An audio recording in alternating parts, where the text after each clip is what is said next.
Salam alaikum. Voici une nouvelle leçon qui s'intitule La subordonnée de comparaison. Dans le cadre de la période 6, second trimestre du niveau 3e année du collège, la séquence est 2, c'est une leçon de langue et de communication. Commençons par poser un certain nombre de questions sur la leçon, sur le titre et sur tout ce qui s'y rapporte. Première chose, c'est quoi la subordonnée? Comme on l'a déjà expliqué, la subordonnée, c'est une petite proposition enchâssée dans une principale qui a un verbe et dont le sens n'est pas complet parce qu'il a besoin de cette principale pour lui compléter le sens.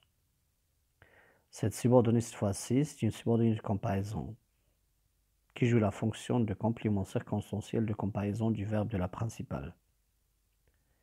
Dans ce genre de phrase complexe, on a un comparé et un comparant. Puis, entre les deux, comparé, comparant, nous avons un dénominateur commun, c'est-à-dire un élément qui est commun. Parce qu'il y a cet élément qui est commun, on peut donc utiliser les comparatifs dans le rapport de comparaison. Ainsi, on peut avoir l'égalité, A égale à B, ou bien on peut avoir l'infériorité, A est strictement,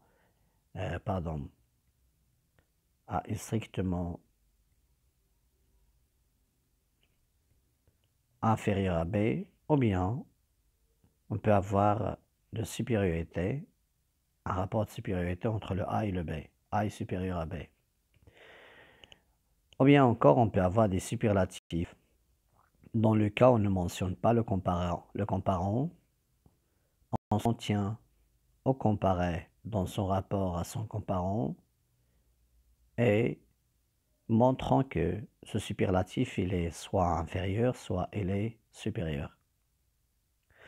Ou bien carrément, dans ce type de rapport, on peut avoir le rapport de ressemblance où le A et le B ont quelque chose de commun, sans vouloir préciser est-ce que c'est égal, inférieur ou supérieur. L'important c'est que le A et le B ont un élément commun. Et cette comparaison avec cet outil de comparaison, si on l'efface, on obtient ce qu'on appelle la métaphore. Mais là, c'est une autre paire de manches dans une autre leçon, peut-être. Alors, passons maintenant au constat préliminaire. Vous avez ces deux propositions qui sont séparées et indépendantes. Vous avez Ahmed est gentil, Hasna est méchante. Là, je me demande si je peux comparer le A, Ahmed, à Hasna, B, la comparante. Parce que Ahmed il est gentil, je vous invite à voir si cette phrase est juste ou fausse. Je vais écrire Ahmed est moins gentil que Hasna. Vous voyez si elle est juste ou fausse. Et je vous propose également la deuxième phrase complexe. Parce que Hasna est méchante, je commence par Hasna est plus méchante que qu'Ahmed. Alors voyez maintenant s'ils sont justes ou bien ils sont fausses. Dans cette phrase, Ahmed est moins gentil que Hasna. Le comparé, il est gentil. Et la comparante Hasna, elle est présupposée être gentille aussi, selon le sens de la phrase. Alors que, ce qu'il faut, Hasna, il est méchante. Il n'est pas gentil. Parce qu'il est méchante, donc cette phrase, elle est fausse. Passons à la seconde. Hasna est plus méchante qu'Ahmed. Cela présuppose que les deux sont méchants. Hasna est méchante, oui, elle est méchante, c'est vrai. Mais Ahmed n'est pas du tout méchant, il est gentil. Donc cette phrase aussi elle est fausse. L'idée à laquelle je vais je cherche, c'est pour établir un rapport de comparaison avec les comparatifs, par exemple ici d'infériorité, ou le comparatif de supériorité comme ici, entre un comparé et un comparant, vous devez obligatoirement avoir le même dénominateur commun. C'est-à-dire soit Ahmed et Hasna sont tous les deux gentils, ou bien Ahmed et Hasna sont tous les deux méchants, pour pouvoir faire l'enchassement sous forme de phrases complexes. Alors maintenant, nous avons choisi l'adjectif qualificatif gentil comme l'élément commun entre le A, Ahmed, et le B, Hasna. Avec cet élément commun, on peut maintenant chasser la seconde proposition dans la principale pour avoir la phrase complexe. Et on peut le faire de cette manière. Ahmed est, par exemple, plus gentil que Hasna. La phrase maintenant, elle est juste. Ou bien je peux également mettre à la place de gentil, Ahmed est méchant, mais il faut que Hasna également soit méchante. Et dans ce cas, je peux encore, à la place du verbe de l'adjectif gentil, l'élément commun, je peux mettre méchant. Et ma phrase sera juste. Ahmed est plus méchant que Hasna. Ou bien si Hasna est plus méchante, on peut avoir Ahmed est moins méchant que Hasna. N'oubliez donc pas que pour utiliser les comparatifs de supériorité, d'infériorité ou d'égalité, il faut que le comparant et le comparé aient le même dénominateur commun, le même élément commun. Pour l'identification, la subordonnée circonstancielle de comparaison, c'est une proposition reliée à une principale par plusieurs moyens qu'on appelle les subordonnants. Ils peuvent être donc des comparatifs ou bien des conjonctions de subordination. Ces outils réalisent quatre types de rapports et ces rapports sont logiques entre le comparé et le comparant. Ces rapports sont établis à la base d'un dénominateur commun. C'est exactement ce que nous avons vu dans l'explication. Maintenant, passons au support et conceptualisation de ces rapports. Et on va commencer par le grand A, les comparatifs. Et dans ces comparatifs, nous allons commencer par le rapport de l'égalité. Cela présuppose que le comparé et le comparant sont égaux sur le niveau d'un élément, un dénominateur commun. Vous avez Ahmed est intelligent, Samira est intelligente. Comme vous voyez, vous avez Ahmed c'est A, Samira c'est B. On peut les comparer sur quel niveau? Sur le niveau de cet adjectif qualificatif intelligent qui est répété doublement. Donc les deux sont intelligents. Maintenant, parce qu'il y a une répétition de cet adjectif qualificatif et du verbe, la langue ne l'accepte pas. Donc on doit effacer le syntagme verbal de la deuxième proposition. Et on ne garde que le sujet. Mais attention après, vous allez découvrir que le verbe être ne concerne pas uniquement le sujet de la principale, mais ça concerne également le sujet de la subordonnée, ainsi que l'adjectif qualificatif considéré comme ce dénominateur commun. Pour l'égalité entre Ahmed et Samira sur le niveau de cet adjectif ou ce qualificatif intelligent, on peut écrire la phrase suivante. Ahmed est l'outil, puis dénominateur commun intelligent, puis la deuxième partie de l'outil, puis le comparant. Donc Ahmed c'est A, le comparé, Samira c'est B, la comparante, et l'outil de liaison égalitaire, c'est aussi que. Alors l'outil aussi que réalise l'égalité entre A et B sur le niveau de l'adjectif qualificatif. Alors, quand on a l'adjectif qualificatif, l'outil qui me permet d'avoir le rapport de l'égalité, c'est aussi 3 points de suspension pour mettre cet adjectif plus que, puis le comparant. Comme vous voyez, le syntagme verbal, comme je viens de le dire tout à l'heure, est effacé et on obtient une phrase complexe avec un seul verbe. Mais ce verbe, il concerne les deux propositions, concerne le sujet de la principale Ahmed et le sujet de la subordonnée Samira. Et on obtient Ahmed est aussi intelligent que Samira. Passons au deuxième exemple. La tortue se déplace lentement.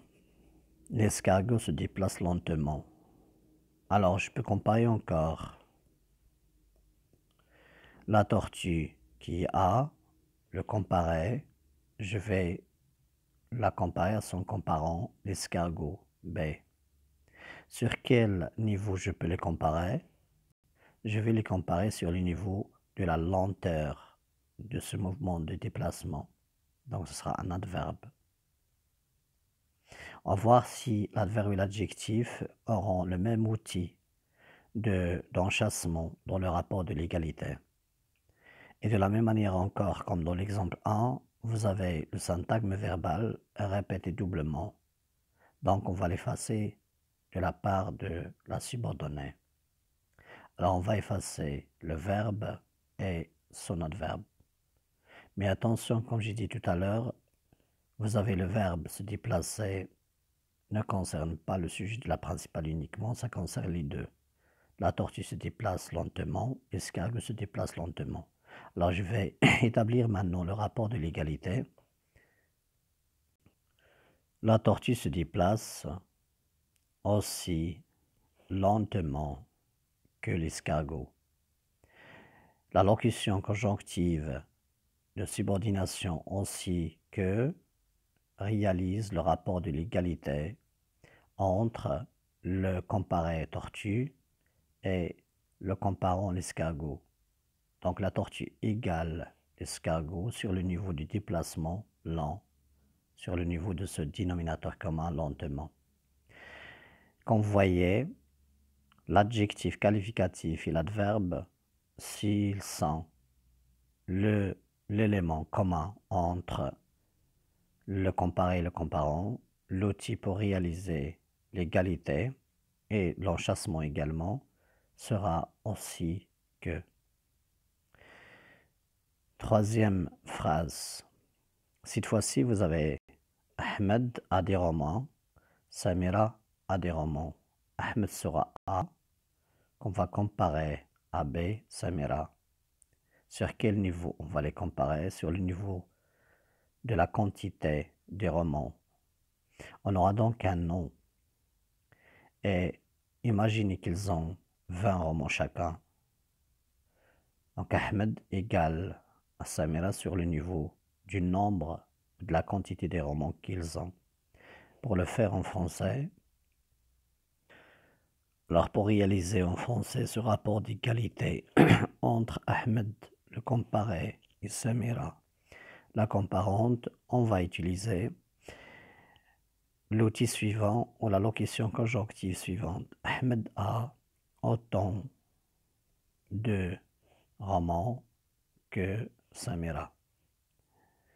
La locution conjonctive autant de 3 points de suspension pour mettre le nom plus que obtiennent, on réalise l'égalité entre le comparé et le comparant. Alors quand est-ce qu'on utilise autant de 3 points de suspension que? C'est quand le dénominateur commun est un nom. Dernier exemple, Ahmed persévère en classe, Samira persévère en classe. Donc toujours Ahmed c'est A, Samira c'est B. On peut les comparer sur le niveau de l'action du verbe persévérer.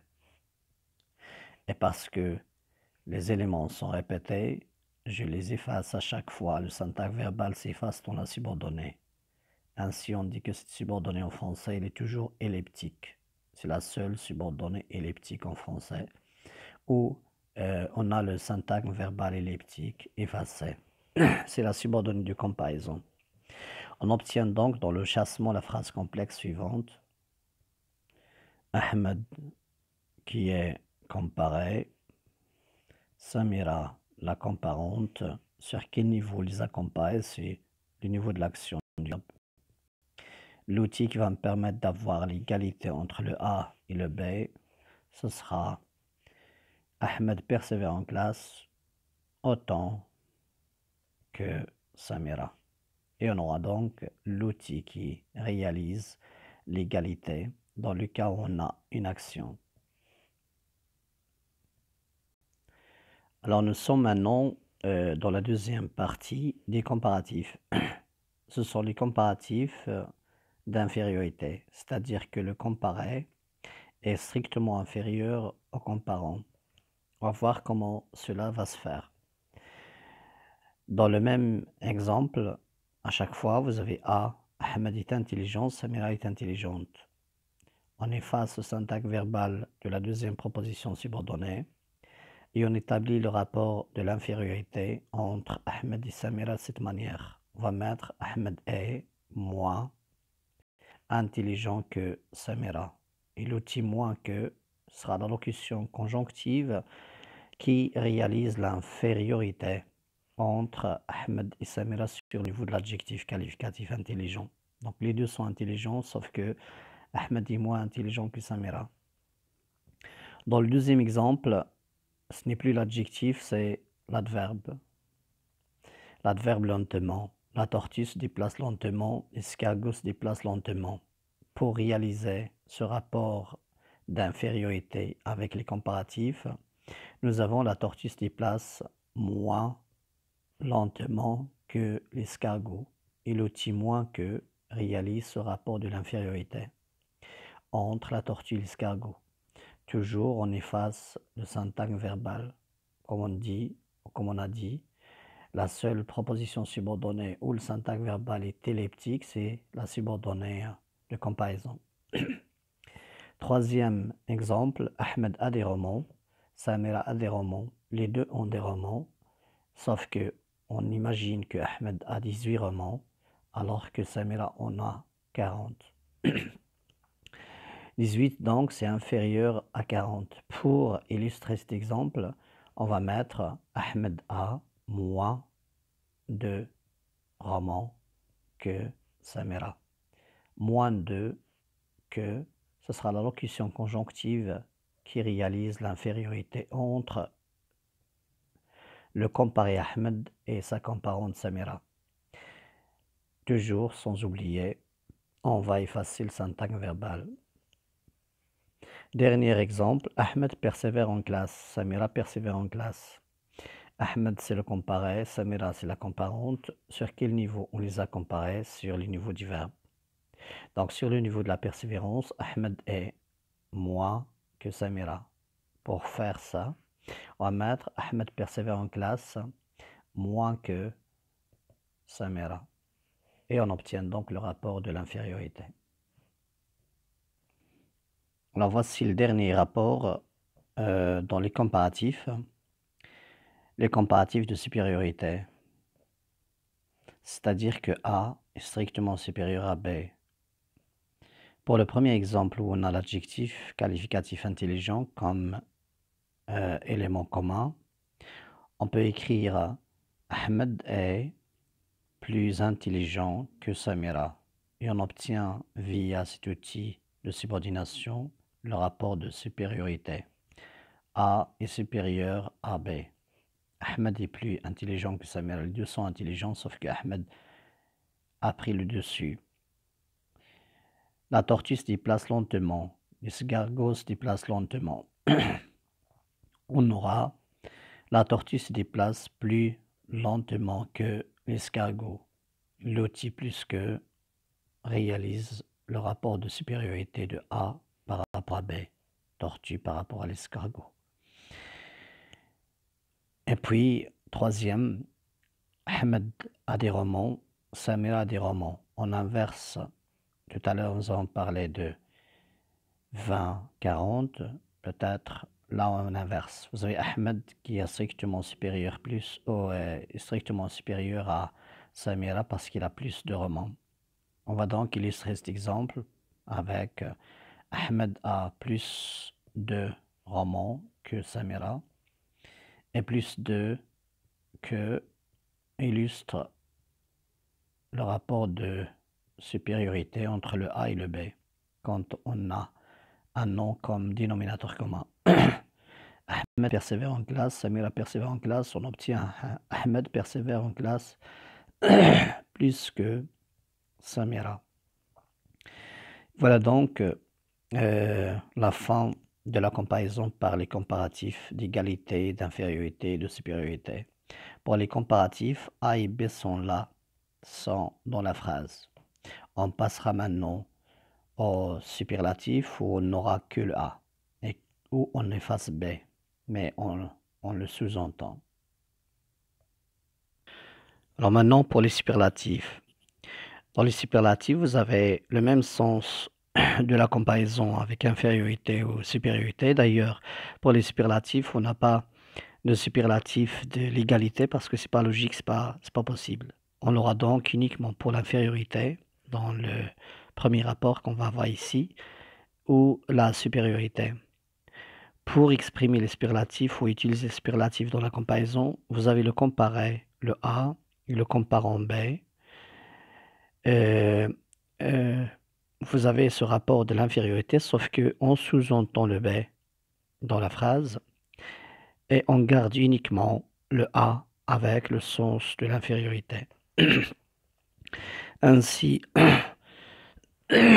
pour illustrer ce rapport de superlatif d'infériorité, je garde les comparatifs d'infériorité d'abord. Alors pour le premier exemple, vous avez Ahmed est moins intelligent que Samira. On va donc effacer le comparant que Samira et on va garder uniquement l'adjectif qualificatif qui est le dénominateur commun, l'outil d'infériorité moi et je rajoute l'article. Donc pour les superlatifs, soit on ajoute l'article le ou la ou les, ça dépend de la nature grammaticale et la fonction du genre et du nombre du sujet de la principale. Même si on n'a plus de principale, on a juste une seule proposition. On aura dans ce cas un, Ahmed est le moins intelligent. Le moins intelligent, ou le moins plus l'adjectif qualificatif intelligent, sera appelé le superlatif d'infériorité. Dans la seconde phrase, vous avez à l'origine du comparatif d'infériorité, la tortue se déplace moins lentement que l'escargot. Alors je vais effacer que l'escargot, le comparant, je vais garder uniquement le dénominateur commun, adverbe lentement et l'outil moins. Et j'obtiens la tortue, c'est féminin. Je vais mettre la tortue se déplace la moins lentement, ou c'est mieux de mettre le, même si vous avez le féminin ici pour le sujet. La tortue se déplace le moins lentement. Puis, pour la troisième, vous avez Ahmed a des romans, Samira a des romans. On obtient Ahmed a moins de romans que Samira dans le comparatif. J'efface le comparant et je garde le comparé et je rajoute Ahmed a le moins de livres, de romans. Puis, pour la dernière, Ahmed persévère en classe moins que Samira. On va effacer que Samira. Puis on va garder Ahmed persévère en classe le moins. Puis, là c'est pour le superlatif d'infériorité. On passe maintenant au superlatif de supériorité. Pour la première phrase, Ahmed est intelligent, Samira est intelligente. Je vais écrire Ahmed est le plus intelligent. Et j'efface bien sûr le comparant. Mais en même temps, je le sous-entends. Ça signifie que j'ai la phrase Ahmed est le plus intelligent, ça signifie qu'il a été comparé à quelqu'un d'autre. On garde donc uniquement le A. Puis pour la deuxième, la tortue se déplace lentement, l'escargot se déplace lentement. On suppose que la tortue se déplace plus lentement que. On va effacer le que et le comparant et je garde la phrase comme ça. La tortue se déplace le plus lentement. Puis, Ahmed a des romans, Samir a des romans, on aura Ahmed a le plus de romans. Et puis pour le reste, on efface. Puis Ahmed persévère en classe, Samir a persévéré en classe, Ahmed persévère en classe le plus. Et on obtient donc les superlatifs dans ces exemples. Alors ici, je vais parler d'un cas exceptionnel ou de deux cas exceptionnels concernant les deux adjectifs qualificatifs mauvais et bon. Mauvais et bon sont deux adjectifs qualificatifs en français qui n'acceptent pas pour le comparatif plus l'adjectif bon ou mauvais que, ou bien pour le superlatif également. Voici l'exemple. Ce film est, je vais mettre, plus mauvais que cette série. On ne dit pas en français cela. On va dire avec plus mauvais que c'est pas possible. On va mettre pire. Ce film est pire que cette série. Là, c'est pour le comparatif. Si on va faire le superlatif, on va avoir ce film est le pire et j'efface l'outil que et le comparant. Ça, c'est pour le comparatif ou le superlatif de l'adjectif mauvais. Je passe à bon. On ne peut pas dire ce film est plus bon que cette série. Ça se dit pas en français. Alors, on va barrer plus bon parce que c'est pas possible. On le remplace par meilleur. Ce film est meilleur que cette série. Là, c'est pour le comparatif de supériorité. Mais si on veut faire le superlatif de supériorité, je vais mettre et le meilleur et j'efface que la conjonction et le comparant. Et j'obtiens ce film est le meilleur. Maintenant, dernier rapport, c'est le rapport de ressemblance. Comme j'ai dit tout à l'heure, au début de cette vidéo, A et B, le comparé et le comparé, ont un élément de commun sans préciser l'égalité, ni l'infériorité, ni la supériorité. Exemple, ce garçon qui est le comparé est sage, et vous avez la comparant ou la comparante, c'est l'image B. On peut mettre donc comme outil de ressemblance, ce garçon est sage comme une image. Là, c'est un dicton déjà. Ça signifie que ce garçon, il est docile, il est calme, comme une image le serait, car il est figé, inerte. Elle chante tel, ou bien pareil à tel un rossignol. On peut aussi avoir ta note est pareille à celle de ton ami, etc. Donc, vous pouvez avoir les outils suivants: ressembler à, avoir l'air de, sembler, comme, pareil à, semblable à, tel que, tel, à la façon de la même façon que, similaire à, identique à l'égal de, ainsi que. Vous pouvez donc penser à des phrases en utilisant ces outils. Dernière chose, c'est que la comparaison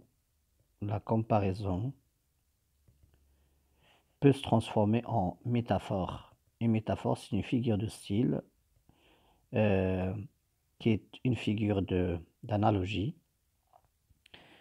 où un A et un B sont rapprochés parce qu'ils ont un point commun, mais sans outil de comparaison. Exemple, on peut avoir cet homme est comme un lion qui protège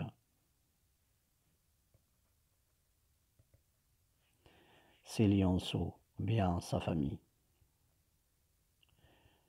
Donc on sait qu'il y a certains hommes qui protègent parfaitement leur famille de la même manière que de la même manière que les lions protègent leurs lionceaux ou leur famille également.